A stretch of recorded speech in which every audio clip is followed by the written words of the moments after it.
Selamat pagi, selamat siang, selamat sore, dan selamat malam. Perkenalkan, nama saya Rosana Mawada dari jurusan Accounting 2025. Jadi di sini saya akan membahas konsep perusahaan dagang. Oke, oke. Jadi di sini nanti saya akan menjelaskan konsep dasar perusahaan dagang, lalu jurnal perusahaan dagang, lalu FOP dan term of payment, lalu perbedaan perusahaan dagang dengan perusahaan jasa, lalu laporan keuangan perusahaan dagang. Lanjut. Oke, yang pertama ada perusahaan dagang. Perusahaan dagang adalah perusahaan yang kegiatan usahanya membeli barang dagangan dengan tujuan dijual kembali tanpa mengubah bentuk dari barang tersebut. Nah, tujuan utamanya adalah memperoleh keuntungan dari selisih harga jual dan harga beli barang dagangan. Contohnya, seperti perusahaan dagang itu meliputi toko grosir, pengecer, dan distributor. Oke, selanjutnya di sini ada jurnal perusahaan dagang. Jadi, di sini ada pencatatan transaksi yaitu dengan metode perpetual dan juga metode periodik. Jadi, jika pembelian barang dagangan tunai atau kredit, dalam metode perpetual itu persediaan barang dagangan itu berada di debit, sedangkan kas atau hutang dagang berada di kredit. Lalu di metode periodik eh, ada pembelian di debit dan kas atau hutang dagang di kredit. Oke, selanjutnya ada retur pembelian. Retur pembelian dalam metode perpetual yaitu kas atau hutang dagang itu di debit, sedangkan persediaan barang dagang itu di kredit. Lalu di metode periodik yaitu di kas atau hutang dagang itu di debit dan retur pembelian di kredit. Oke, selanjutnya ada potongan pembelian. Jika di metode perpetual yaitu hutang dagang di debit, lalu kas dan beban pokok penjualannya itu di kredit. Sedangkan di metode periodik itu ada hutang dagang di debit dan potongan pembelian juga kas itu berada di sebelah kredit. Oke, lalu selanjutnya ada biaya angkut pembelian. Jika metode perpetual itu ada beban pokok penjualan yang berada di debit dan juga kas atau hutang dagang yang berada di kredit. Oke, selanjutnya di metode periodik ada biaya angkut pembelian yang berada di debit dan juga kas atau hutang dagang yang berada di sebelah kredit. Oke, selanjutnya ada penjualan tunai atau kredit. Nah, di metode perpetual, kas atau piutang dagang itu berada di kredit dan penjualan berada di kredit. Oh, sorry. Kas atau piutang dagang itu di debit, penjualan di kredit. Lalu, beban pokok penjualannya itu berada di debit dan persediaan barang dagangnya itu berada di kredit. Oke, selanjutnya ada kas atau piutang dagang dalam metode periodik itu berada di debit dan penjualannya di kredit. Oke, selanjutnya ada retur penjualan, yaitu retur penjualan jika metode perpetual retur penjualan ini di debit, sedangkan kas atau piutang dagangnya di kredit. Lalu persediaan barang dagang itu di debit dan beban pokok penjualannya di kredit. Sedangkan di metode periodik, retur penjualan berada di debit, kas atau piutang dagang itu berada di kredit. Lalu potongan penjualan pada metode perpetual yaitu kas berada di debit, potongan penjualan juga berada di debit, piutang dagang berada di kredit. Selanjutnya metode periodik. Kas dan potongan penjualan berada di debit, sedangkan piutang pedagang berada di sisi kredit. Oke, yang terakhir ada biaya angkut penjualan.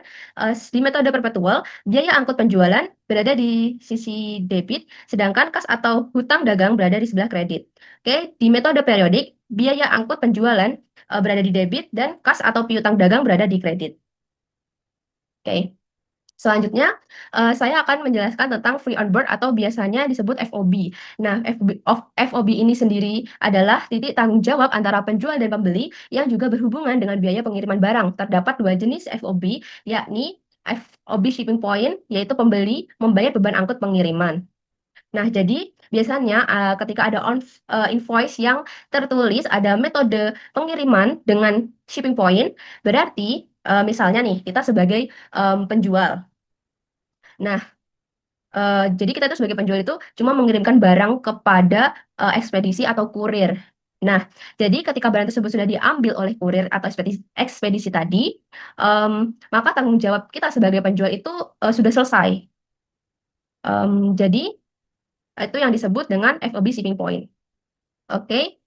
Em, Lalu selanjutnya ada FOB destination, yaitu penjual membayar beban angkut pengiriman. Nah, jadi ketika kita itu menjadi penjual, lalu kita mengirimkan barang, maka itu akan menjadi tanggung jawab kita. Nah, jadi tanggung jawab barang tersebut sampai di tangan pembeli itu em, kita sendiri yang mengantarkannya atau yang memantau lah. Jadi kita bertanggung jawab penuh terhadap barang tersebut. Gitu. Jadi tanggung jawab kita belum selesai ketika barang tersebut belum sampai ke tangan pembeli. Gitu. Jadi kalau sudah sampai ke tangan pembeli, jadi itu tanggung jawab kita sudah selesai. Begitu. Oke, selanjutnya ada term of payment. Metode pembayaran berjangka dengan jatuh tempo yang merupakan kesepakatan antara penjual dan pembeli dalam transaksi bisnis.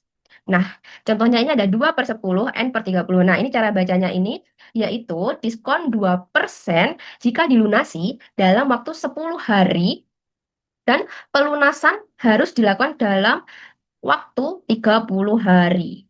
Oke, selanjutnya ada 1/10 EOM. Nah, EOM.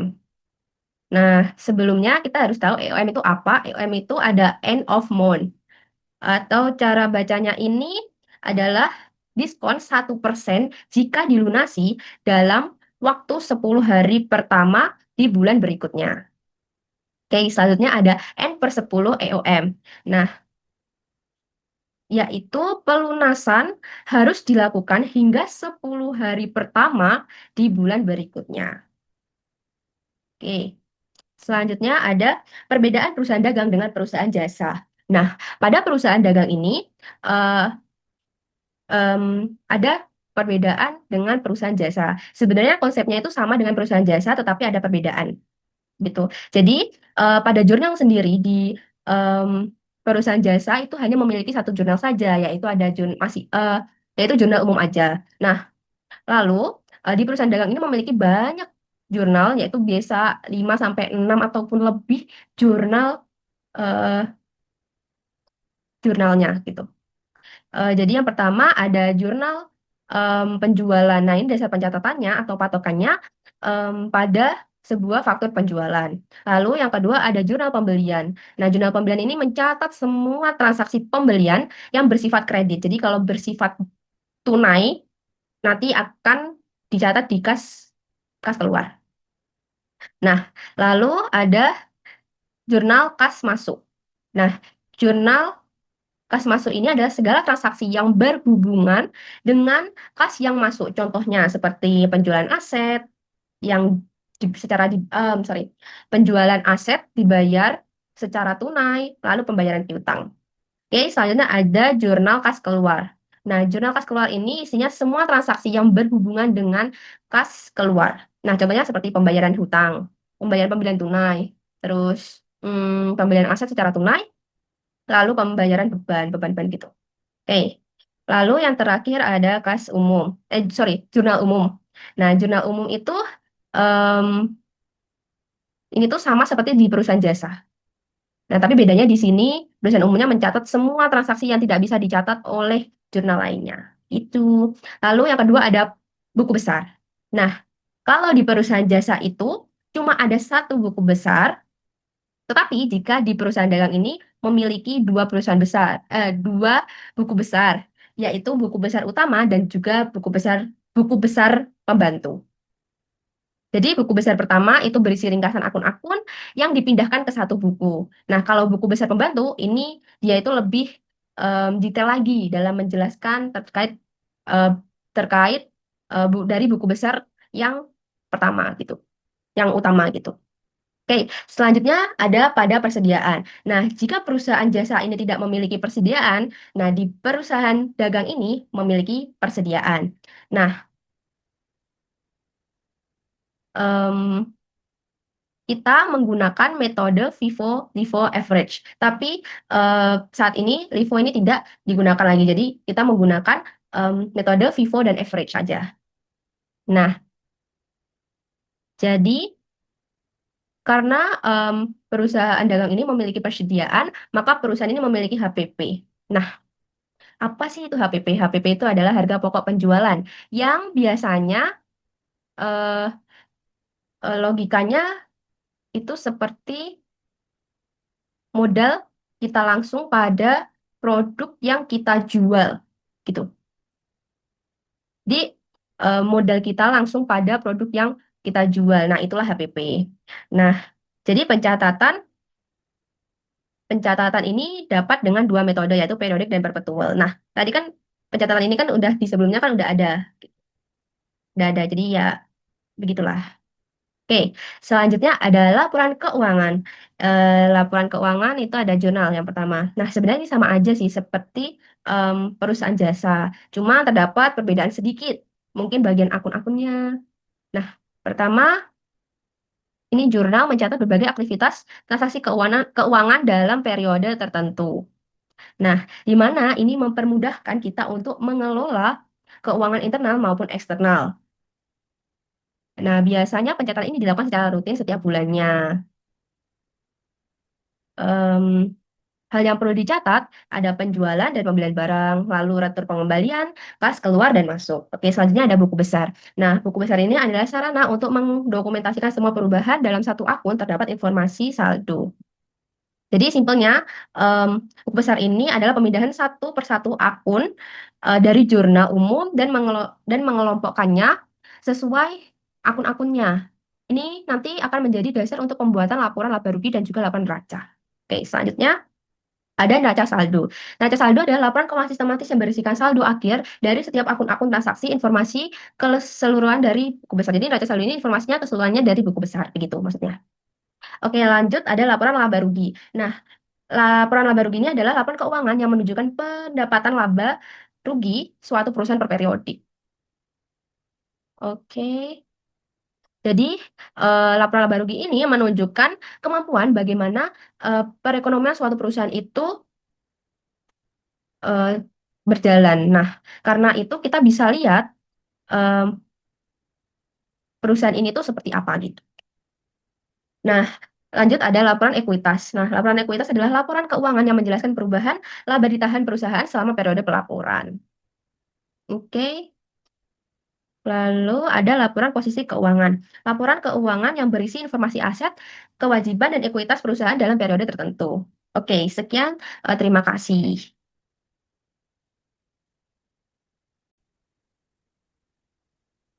Nah, kita masuk ke dalam jurnal umum perpetual. Nah, sebenarnya caranya itu sama aja seperti video-video sebelumnya. Nah, tapi di sini di perusahaan dagang ada tambahan di bagian cuannya, yaitu ada persediaan barang dagang, beban pokok penjualan, beban angkut penjualan, retur penjualan, penjualan barang dagang, dan potongan penjualan.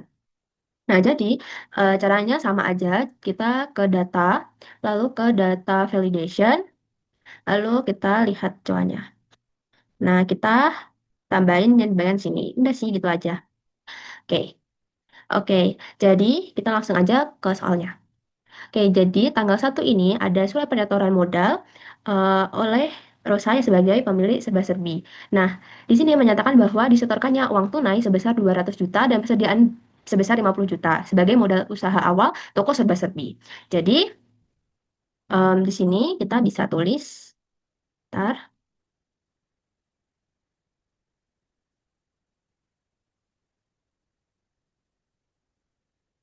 nah, kita bisa tulis kas sebesar uang tunai itu kita tulis dengan kas sebesar 200 juta.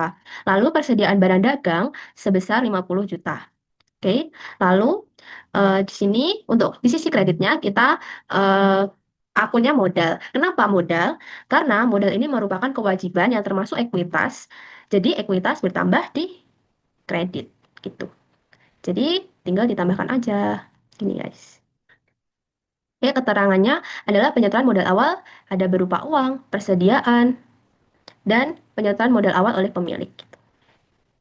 Oke, selanjutnya ada surat jalan dari PT Makmur Jaya. PT Makmur Ada, sorry. Nah, di sini informasi pengiriman adalah FOB destination. Nah, kita membeli pensil sebanyak 500 piece. Dan kita menerima invoice dari PT Makmur Ada. Jadi, jika kita menerima invoice berarti kita belum membayar. Oke, jadi ini pensil sebanyak 500 piece dengan harga 3.000. Jadinya 1.500.000 dengan syarat pembayaran 2% dalam jangka waktu 8 hari dengan jatuh tempo 25 hari. Dengan informasi pengiriman FOB destination. Oke, jadi kita bisa catat.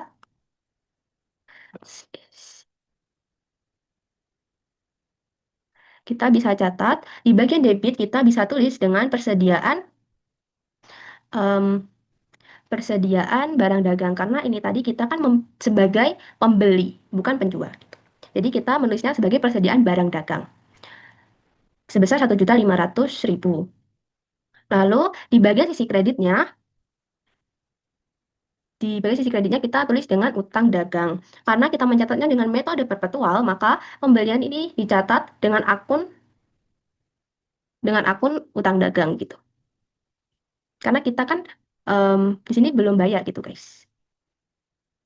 Oke, selanjutnya retur pembelian serba-serbi. Jadi kita melakukan retur pembelian, maka pencatatan menggunakan metode perpetual, jadi dihitung persediaan. Karena kita retur, jadi persediaan kita mengalami pengurangan. Otomatis, hutang kita juga mengalami pengurangan gitu, guys.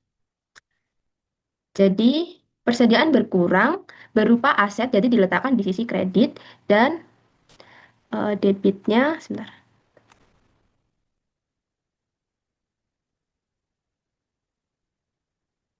Jadi debitnya itu ada utang dagang gitu.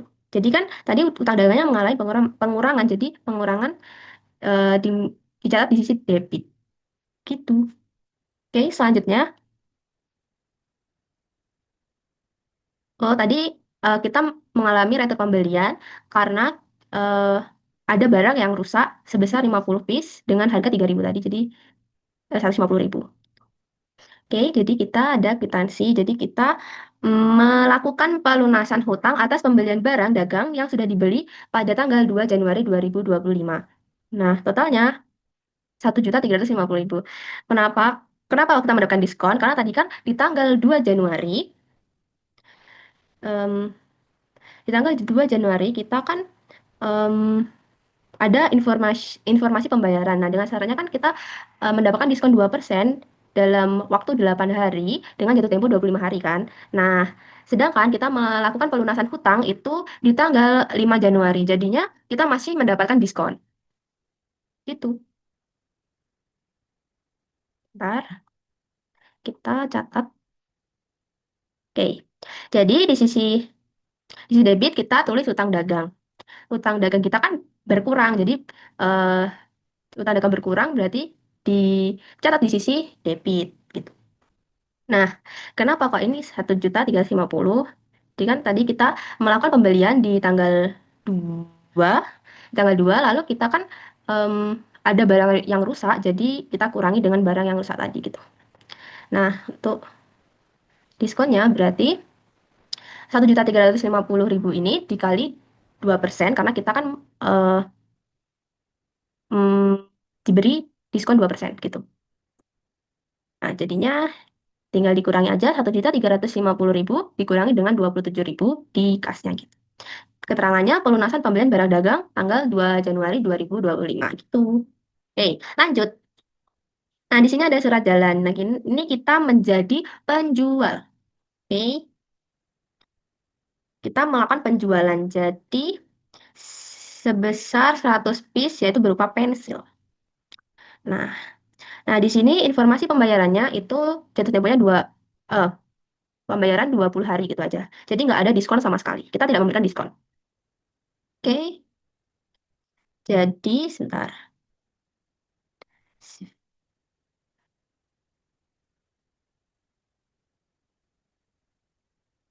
Mm, mm, mm, mm. Nah,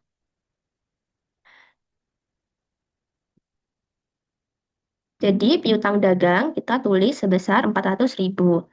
Nah, lalu penjualan barang dagang di sisi kredit sebesar 400.000 juga dan keterangannya adalah penjualan barang dagang kepada PT Indah Sejahtera. Hmm, Lalu di sini ada, bentar. Di sini ada bukti pengeluaran barang. Jadi bedanya perusahaan jasa dan perusahaan dagang itu, kalau perusahaan dagang itu HPP-nya itu dicatat juga. Jadi itu pembeda dari perusahaan jasa dan perusahaan dagang. Nah, jadi bukti pengeluaran barang ini kita tulis. Nah, oke. Kenapa bukti pengeluaran barangnya kita dapatkan dari pembelian pertama dari sini. Bentar. Wait, wait, wait, wait. dari sini. Kan seharga 3.000 kan. Tapi kan kita tadi eh, diberikan diskon sebesar 2%. Eh, kit- jadi ini 3.000. Jadi kita kan dapat potongan 2%. Jadi kita total kita makan total segini gitu. Jadi 2.940. Banyak 100 piece. Mencatat beban pokok penjualan di sisi debit sebesar 294.000 dan di sisi kredit persediaan barang dagang sebesar 294.000. Nah, ini keterangannya beban pokok penjualan barang dagang. Lalu selanjutnya, nah di sini karena kita em, informasi pengirimannya menggunakan FOB destination, jadi yang menanggung biaya pengiriman dari sisi penjual, jadi dari sisi kita, beban angkut penjualan dicatat di sisi debit. Di sisi debit sebesar 10.000. Dan di sisi kredit ditulis persediaan barang dagang. Itu. Ya, kenapa beban angkut penjualan di sisi debit? Karena mengurangi laba ditahan dan laba ditahan berkurang adalah mengurangi ekuitasnya dan ekuitas berkurang di sisi debit. Maka dari itu beban angkut penjualan dicatat di sisi debit gitu guys. Nah, terus ini keterangannya ditulis aja biaya angkut penjualan dengan FOB destination. Oke, selanjutnya em, di sini ada kwitansi. Nah, pelunasan hutang atas penjualan barang dagang yang sudah dibeli pada tanggal 6 Januari 2025. Nah, jadi kita menerima pembayaran. Di sini kenapa diskonnya nol? Karena syarat informasi pembayaran dari penjualan kita kan yang ini kan kita tidak memberikan diskon. Jadi ditulis aja 400.000. Berarti kalau kalau kita menerima pembayaran dari penjualan kita, jadi kita menerima kas bertambah di kredit dan debitnya adalah bentar. Tuh.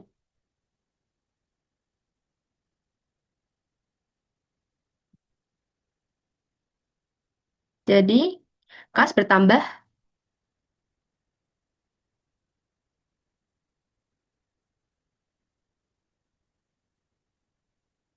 bertambah di debit. Nah, sisi kreditnya adalah piutang karena piutang berkurang di sisi kredit. Sorry guys, salah. Oke, lanjut ada surat jalan berupa notebook. Oh, jadi ini kita sebagai pembeli lagi. Kita melakukan pembelian. Nah, kita tulis. Bentar. Kita tulis. em, jadi di sini ada notebook sebanyak 150 piece dengan harga 5.000. Jadi totalnya 750.000. Jadi kita melakukan pembelian sebesar 750.000 dengan cara pembayaran 15 hari. Gitu. Dengan informasi pengiriman FOB shipping point. Nah, jadi di sisi debit kita tulis dengan persediaan barang dagang. Hmm. Di sisi kredit kita catat sebagai hutang karena kita belum bayar hutang, jadi bertambahnya di kredit gitu.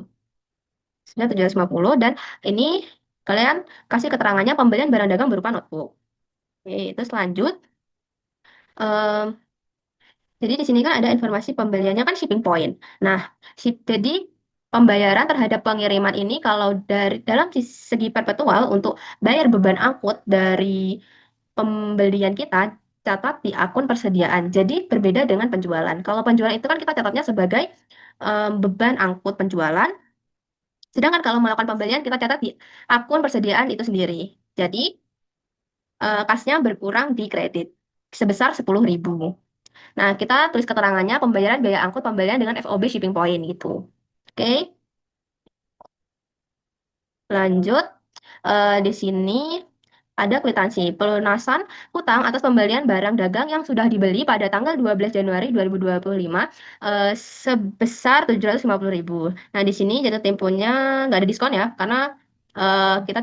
kita tidak memberikan diskon. Gitu. Kita melakukan pelunasan. Karena dia tidak memberikan diskon. Jadi ya ditulis diskonnya nol. Itu. Bentar.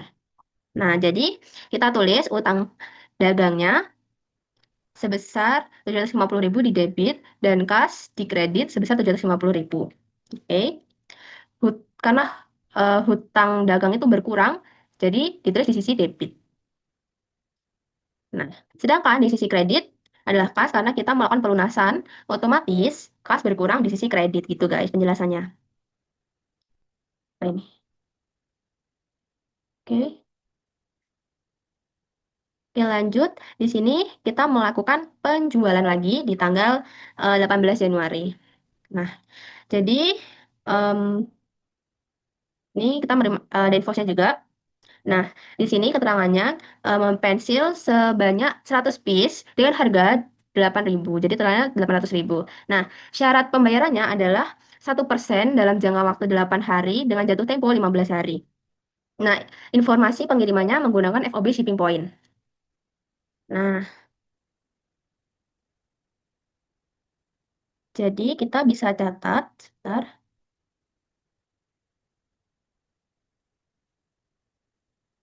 Oke.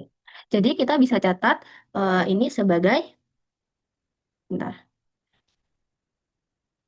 sebagai piutang karena belum melakukan pembayaran dan piutang termasuk hak kita.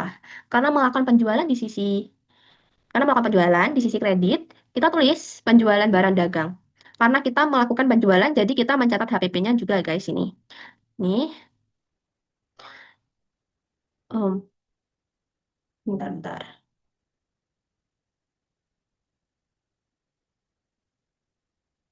Oh, sorry guys, ada kesalahan pas aku nulis invoice. Oh, ini harusnya, sorry ya, ini harusnya notebook, bukan pensil. Salah, salah, salah tulis, maaf ya. Nah, jadinya kita tulis em, di bagian piutang dagang itu di debit dan penjualan barang dagang di kredit. Terus beban pokoknya di debit dan persediaan barang dagangnya di kredit sebesar 500.000. Nah, kita tulis saja yang tadi itu penjualan barang dagang kepada PT Raya Indah. Lalu yang HPP-nya kalian tulis saja beban pokok penjualan barang dagang gitu. Maaf di transaksi saya ada sedikit kesalahan dalam penulisan. Mohon maaf, ini harusnya notebook ya guys, bukan pensil. Maaf, salah. Oke.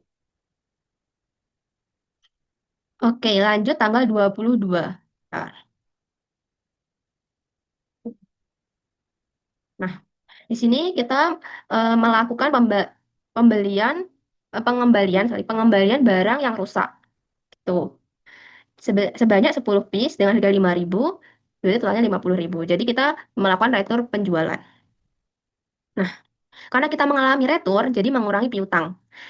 Jadi di sisi debit kita tulis retur penjualan. Dan di sisi kreditnya kita em, piutang, kita tulis piutang karena piutang berkurang di kredit sebesar 50.000. Jadi keterangannya kalian tulis saja retur penjualan oleh PT Raya Indah.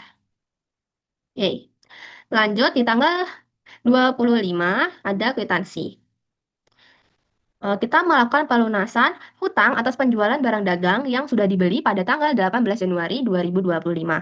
Nah, tadi kan kita mendapat diskon 1% dari penjualan ini. Ini kita dapat diskon 1%. Nah, pada tanggal berapa ini? 18 Januari. Sedangkan kita melakukan pelunasannya pada tanggal 25 Januari. Jadi masih masuk dalam 8 hari itu. Gitu dengan jatuh tempo 15 hari gitu. Nah, jadi sebentar.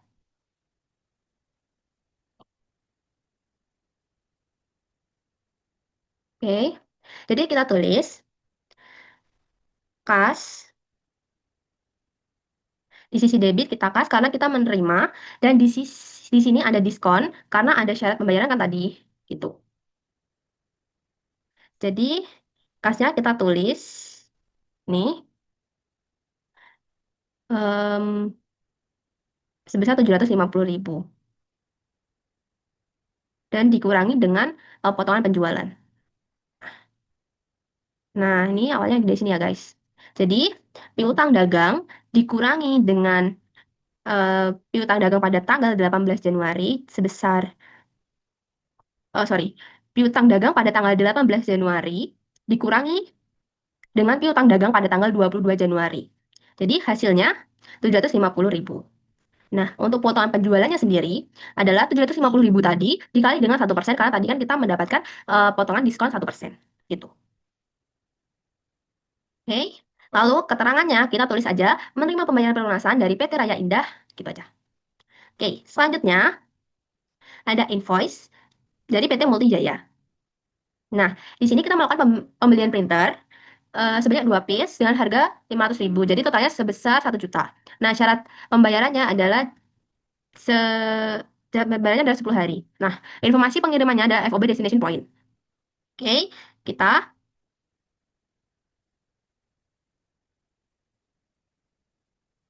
tulis aja. Sebentar. Karena printer itu termasuk peralatan dan berupa aset, jadi aset bertambah di debit. Jadi kalian tulis aja peralatan di sisi debit sebesar 1 juta. Nah, lalu di kredit, em, karena kita, bentar, kita lihat dulu di kwitansinya.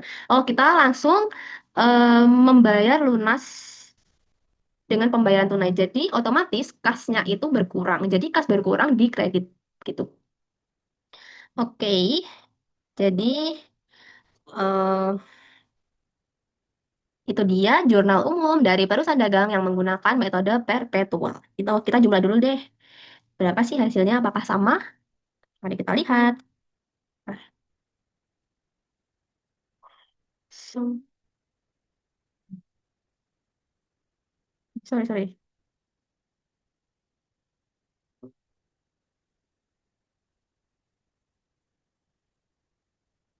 Nah, nah, jadi ini sama ya guys. Berarti ini sudah benar gitu. Oke, lanjut. Oke, lanjut kita akan membuat buku besar. Sebenarnya caranya sama aja. Kita menggunakan pivot table. Jadi caranya tetap sama ya guys.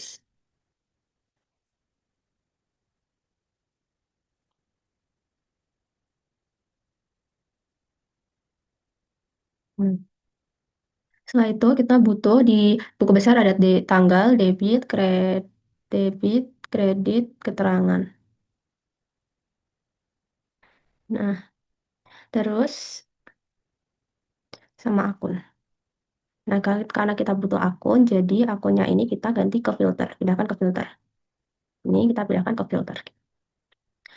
Em, lanjut kita ke desain ini, kalian ke subtotal, terus kalian ganti ke do not show subtotal, lalu ini kalian ganti ke tabular biar enak dibaca. Oke, ini aku agak kecilin lagi, dibaca soalnya. Nah, nah, lalu kita em, buku besar kita perlu adanya saldo, jadi kita harus tambahin di filed items. Bentar, sebentar guys.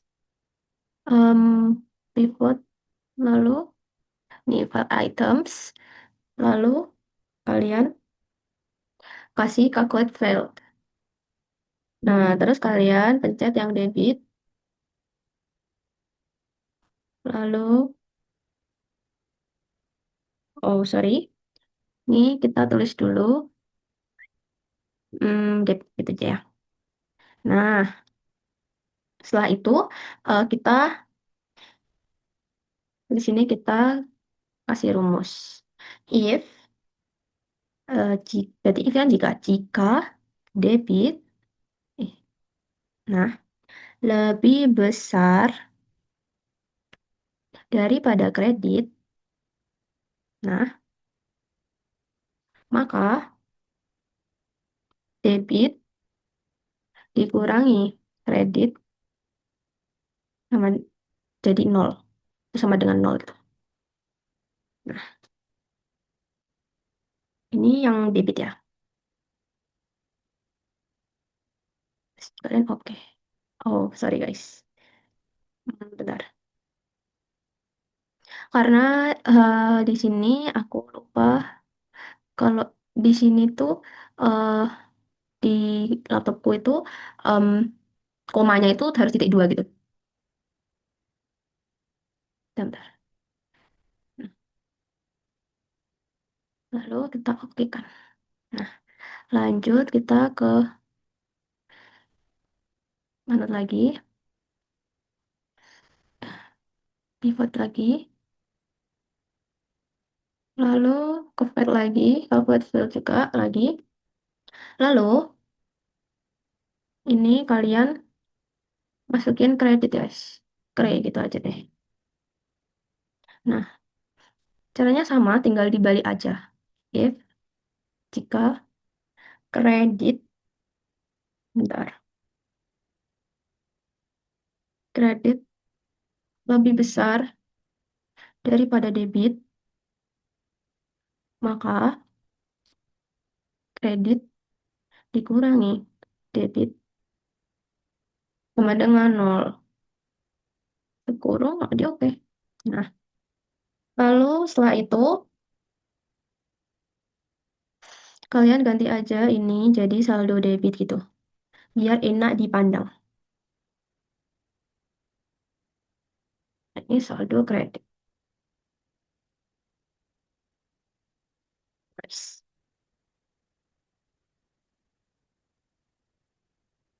Ini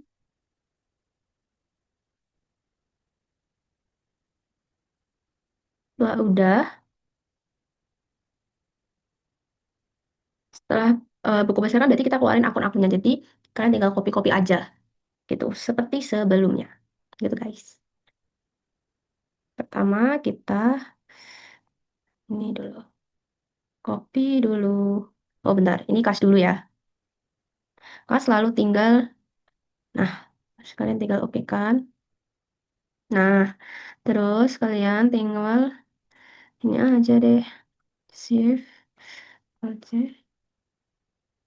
Sorry. Kita ke sampingnya. Kenapa? Biar mudah aja guys. Karena nanti kalau di bawah seumpama kita ada transaksi, kita harus membaikin lagi susah. Gitu. Nah, kita ganti yang kedua apa? Piutang dagang. Udah, kita piutang dagang.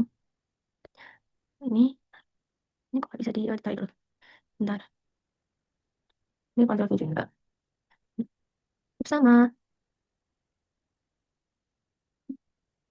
Kan tadi kas piutang peralatan. Nah, ya udah kalian tinggal persediaan barang dagang.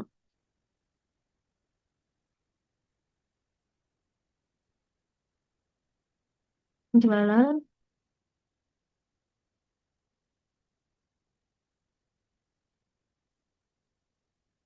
pedagang.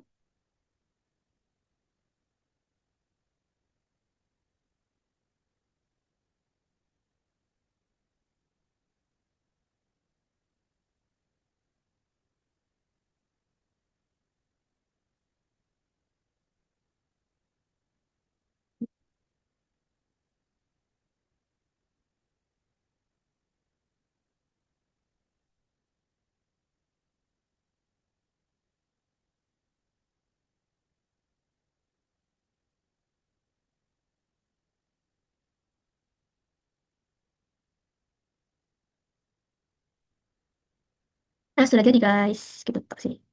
Nah, oke, ini kita sudah jadi em, kita sudah jadi membuat buku besar. Oke, selanjutnya kita akan membuat neraca saldo. Oke, caranya buat neraca saldo itu cukup mudah juga. Kalian tinggal copy dari sini aja bisa guys. Atau kalian sisain em, satu aja gini nggak apa-apa. Bisa. Tapi kayaknya aku coba yang gini aja deh. Copy aja ya. Nah, lalu kita pembedanya ini cukup mudah sih. Cuma tinggal kalian ke akun ini, kalian pindah ke rows lagi. Lalu tanggal nggak usah sih. Tanggal nggak usah. Lalu hmm, terangan juga nggak usah. Apalagi kalau nggak usah. Saldo. Saldo iya, cuman gini aja sih. Nah, kita hide aja ini. Ini berdua ini kita hide aja. Hide aja. Nah, sudah. jadi yang namanya neraca saldo. Oke, kita lihat dulu di sini apakah udah belum ada yang dicentang belum? Maksudku apakah ada yang kelewat? Ternyata enggak. Nah, kita kasih judul neraca saldo biar mudah aja, biar bagus saja, biar nggak kelewat itu. Neraca saldo. Ini kita kasih tengah.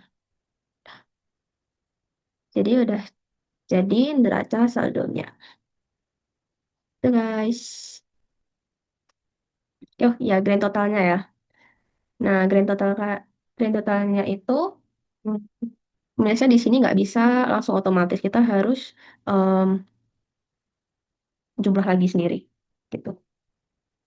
Jadi ya kalian tinggal pakai rumus sum aja. Ini udah. Apakah ini sama? Mari kita lihat. Sebenarnya sama sih. Oh, sebentar. Ini ada salah sih. Ini aja deh. Hmm, hmm. Oh, sama guys ternyata. Jadi minusnya nggak bisa dengan otomatis kita menjumlahkan gitu. Jadi kita harus buat sendiri. Kalau pakai pivot gitu. Dah, ini dah, dah jadi guys. Oke, selanjutnya kita em, ini raja saldonya tadi. Biar enak dipandang, kalian pakai aja yang ini. Terus, bentar. Nah, ini aja. Nah, ini udah selesai neraca saldonya. Oke, lanjut kita ke laporan keuangannya. Nah, ini caranya mudah sekali ya, guys. Kalian tinggal copy aja. Nah, terus dia laporan keuangan. Bentar. Nah,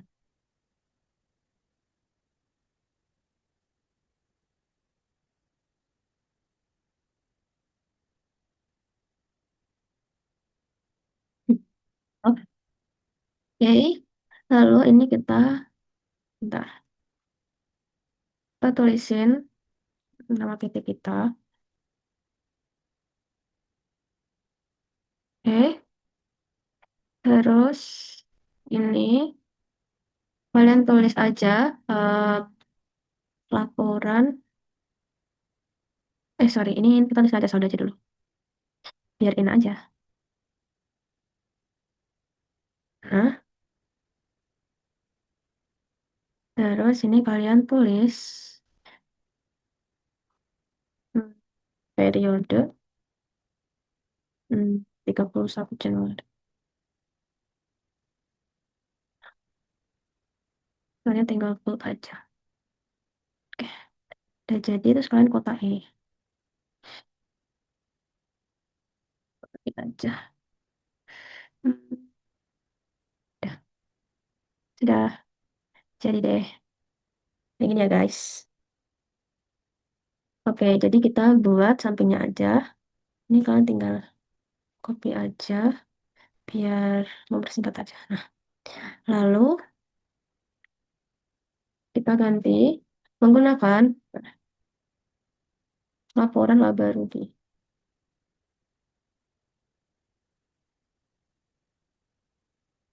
Nah, terus kita tulis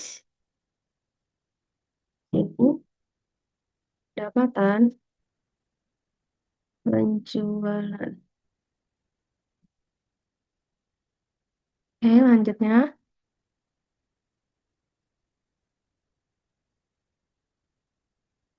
setelah itu kita kasih ke pendapatan penjualan atau penjualan barang dagang. Ini kalian kita copy. Nah, terus kita kasih di sini ya. Ini kurang gede gak sih? Terus ini kalian tulis dikurangi pembelian. Sorry, retur penjualan. tinggal copy aja. Nanti kita benerin, bisa benerin. Maaf, maaf. Ini Ctrl C, ini Ctrl V. Lalu potongan penjualan,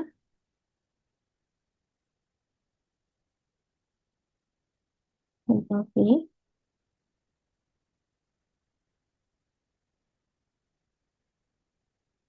Terus ini kalian kasih sini aja deh. Sini, terus kurangi. Bawahnya juga. Nah, oke. Ini biar enak dipandang teman-teman. Nah, terus bawahnya kita tulis penjualan neto.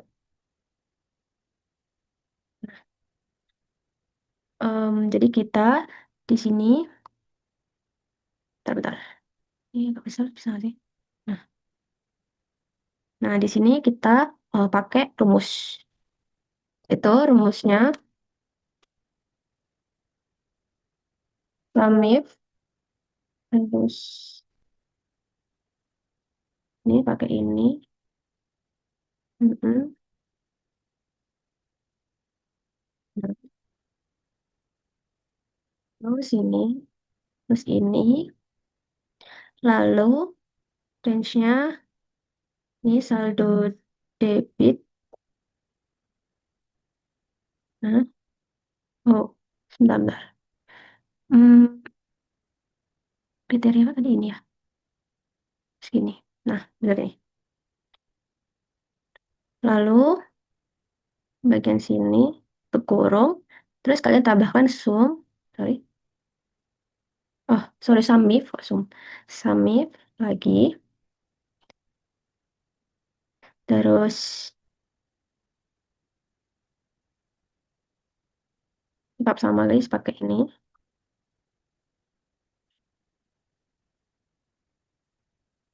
Oke, lalu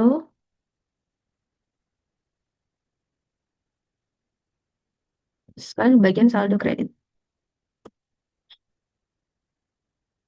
Oh, sebentar. Hmm, BTW ini tetap di sini ya guys.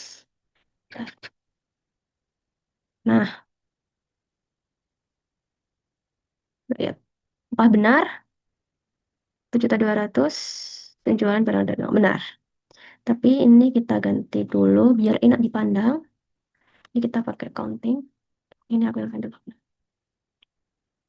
Nah, udah benar ya guys. Lalu ini,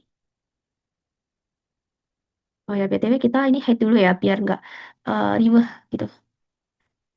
Kita hide dulu deh ini. Nah, kita hide. Nah, biar enak aja. Biar kita ini juga di hide aja juga. Oh, yang bagian sini. Nah, kita udah hide.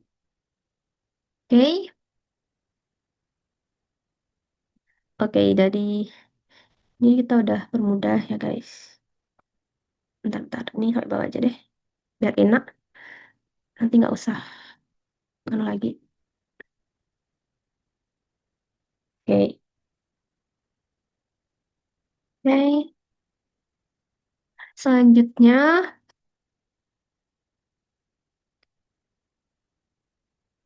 oke.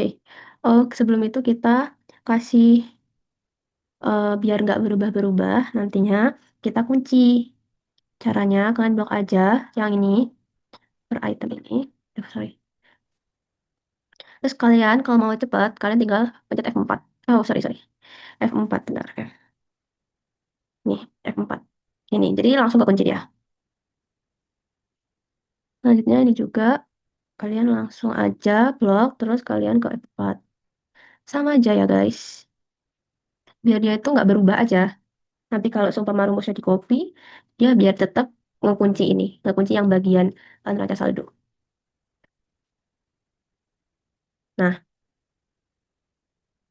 nah kan, oke. Oh ya, yang bagian sini jangan dikunci, soalnya nanti ini bakal merubah gitu. Jadi kita tinggal blok aja ke bawah rumusnya. Nah, dia langsung otomatis eh, nominalnya otomatis akan stay, tapi kan di sininya bakalan berubah kan ini kolomnya gitu. Jadi kalau ini seumpama ini dikunci, yang bagian ini dikunci ya angkanya tetap sama ngikuti yang 1.200.000 tadi gitu. Oke. Setelah itu penjualan neto ini, oh ini dikurangi dulu ya guys. Enggak ding, ini kasih ke bagian sebelah kiri. Bentar. Ah, nah ini.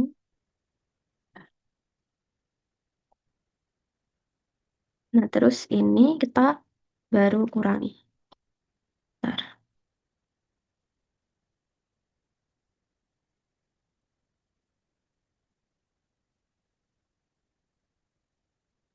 Nah, hasilnya 1.142.500. Oke. Setelah itu penjualan itu berarti kan hasilnya 1.142.500. Oke, lanjutnya beban pokok penjualan. Kita tambahkan di bawahnya. Oke, ini. Nah, terus ini laba bruto. Oke, jadi kita cari untuk beban pokok penjualan berapa, kita tambahkan, kita tambah di sini. Jadi kita cuma copy rumusnya aja sih, biar mudah aja. Terus kasih sini. Hasilnya 794.000. Jadi di sini laba brutonya kita kasih nih penjualan itu dikurangi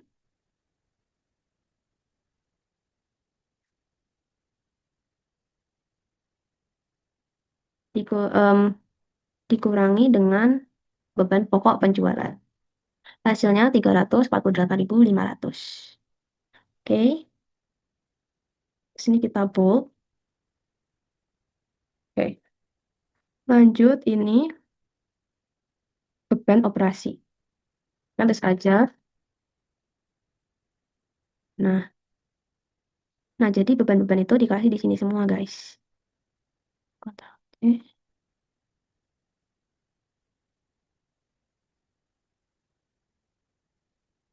Oh, sorry, beban angkut, sorry. Beban angkut penjualan. Aduh, maaf, maaf. Nah, bentar. Sorry, guys, salah. Salah copy. Aduh, ini. Nah, jadi kan tinggal copy aja ininya. Ctrl V. 10.000. Terus, ininya kita tulis total beban operasi. Nah, ya udah deh. Oke, jadi ini kan tulis aja sama dengan ini. Udah, itu toh. Terus, ini laba neto. Kita tulis lagi di sini sama dengan ini dikurangi dengan ini. Hasilnya ini. Udah sih. Oke, nggak dikurangin aja.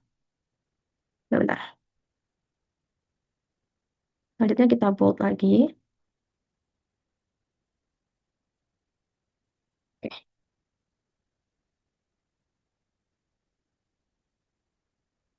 di bagian sini kita kasih, sorry, sorry, bawah aja. Nah,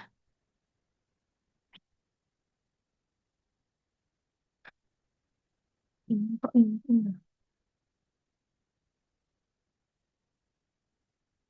Bentar.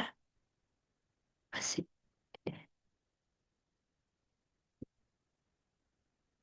Bentar deh.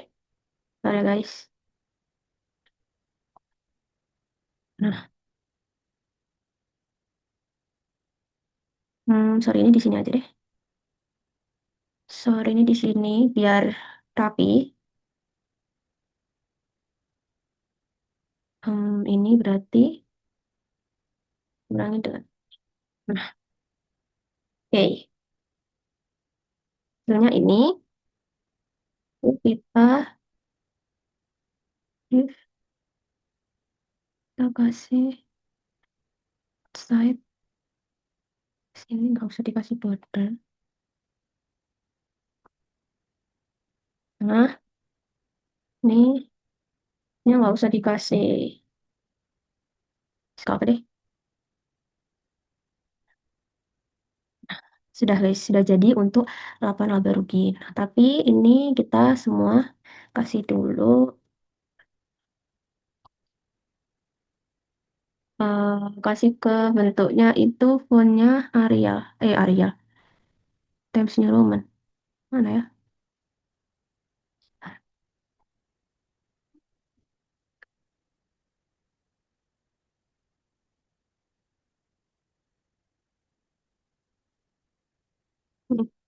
Ini ke Times New Roman biar biasanya kan pakai Times New Roman. Itu guys. Oke, lanjutnya adalah saldo laba. Bentar. Ini kurang bagus. Harusnya bordernya nggak gini banget sih. Cuma di depannya aja loh. Di accept. Bentar. Ini juga gitu. Ini ke outside aja. Terus ini outside border aja. Terus kalian oke. Oke, kita lanjut buat saldo laba. Oke, kita di sini. Nah, oke. Lalu kita di sini tulis saldo laba 1 Januari. Oke. Terus ini kalian tulis aja tambah T2 8 itu. Oke.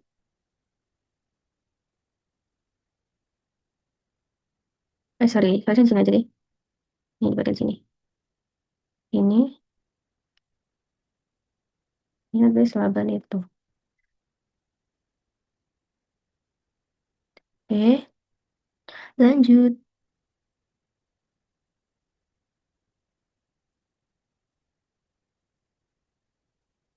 Di sini kalian tulis 0. Oke. Lalu ini sama dengan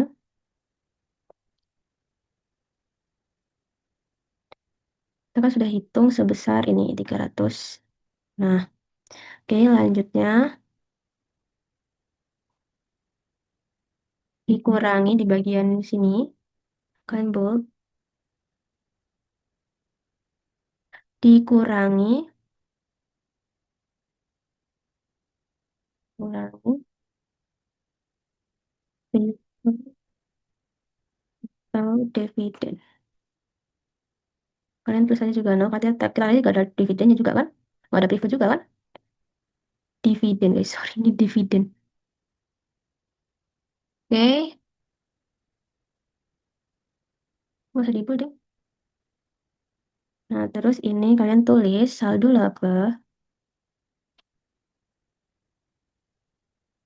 31 Januari. Nah, oke, setelah itu di bagian sini, berarti kan sama dengan ini dikurangi dengan laba itu dikurangi pivot atau dividen. Ya, jadi hasilnya tetap 338.500. Lalu kita bold aja untuk mempermudah kita. Dan kita biar cantik, kita kasih border. Oke, si border. Oke, lanjut. Ntar. Oke, selanjutnya kita buat Shift Ctrl C. Terus di sini Ctrl V. Nah, kita buat laporan posisi keuangan.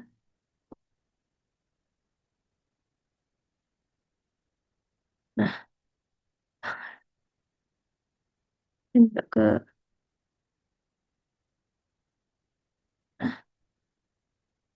Setelah itu di sini kita tulis dengan aset. Nah, aset itu ada apa aja? Kas, piutang, peralatan, persediaan barang. Ini kita copy, kita shift di bagian sini. Nah, cakep sudah. Yes, kayak so. Ini kasih no border biar ini aja. Terus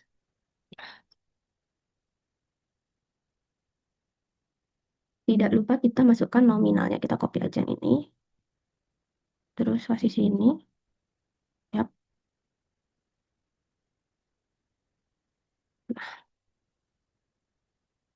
Oke, setelah itu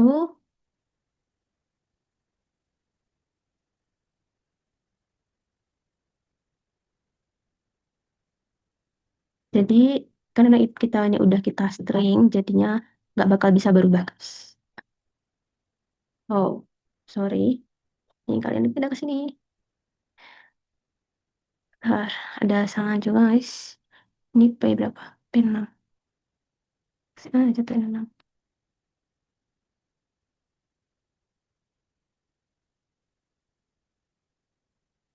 Ya, itu juga sih. Bentar. Juga P6, coy. Nah, dah. Nah, benar kan? Oke. Selanjutnya kita gini aja. Mari kita lihat piutang dagang nggak ada. Terus peralatan 1 juta, benar. Terus persediaan barang dagang 51, benar gitu. Udah, sebenarnya tinggal ganti itu aja sih. Oke, kemudian kita masukkan lagi total. Jadi ini kita kasih total aset. Dah, ini berupa ini nggak gitu guys. Total asetnya nggak gitu sih, bentar. Total aset sama dengan sum ini. Nah, jadi totalnya ada 250.338.500. Terus kalian bold. Udah deh. Oke, lanjutnya di sini kalian tulis ekuitas dan liabilitas. Ekuitas dan liabilitas. Nah, jadi di sini ada, duh, nggak bisa dijepit ya guys. Jadi ekuitas. Nah, sini ekuitas. Ya, ekuitas ada modal dagang, kontrol C. Bentar. Nah, terus kasih sini kontrol V, sebentar ya. Kontrol V.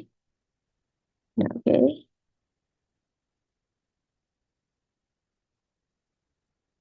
Terus ini copy aja. Kontrol C. Kasih sini kontrol. Kita lihat dulu. Hash-nya. Kok utang dagang sih? Maaf ya guys. Modal. Bentar. Salah, salah, salah. Sorry, sorry. Modal. Bawahnya coy. Sorry, maaf ya. Sudah tidak fokus ini.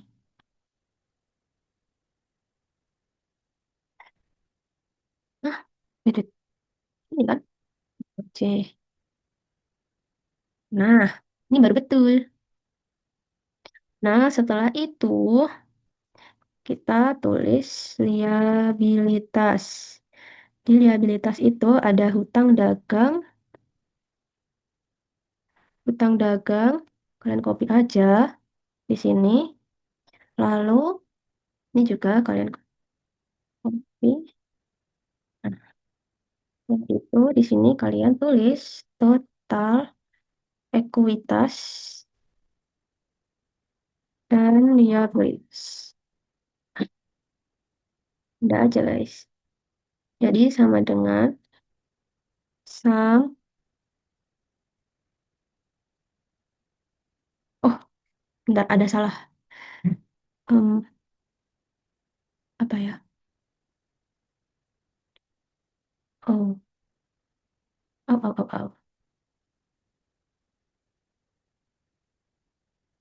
Bentar,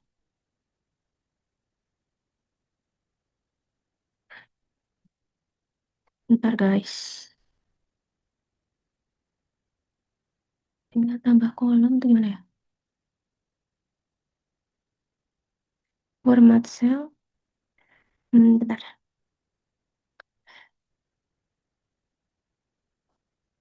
Mungkin aja deh. Bentar ya guys. Ada salah dikit. Jadi di sini ada yang namanya saldo laba. Saldo laba. Nah ini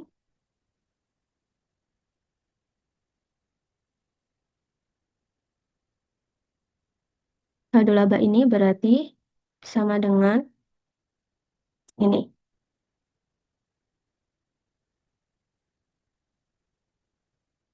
Kalian lihat aja. Terus ini liabilitas. Ini apa ya? Utang dagang ya? Oke, ini Ctrl V. Nah, terus ini di... Nah, oke. Terus bawahnya, nah, total ekuitas dan liabilitas. Salah. Total ekuitas dan liabilitas. Nah, terus ini kalian tulis sama dengan ini ditambah dengan ini. Oke, oke. Sudah kalian buat aja. Nah, udah. Jadi ini udah benar ya guys. Oke, kita perbaiki aja dulu biar lebih cantik. Kayak ininya, tipsnya romannya.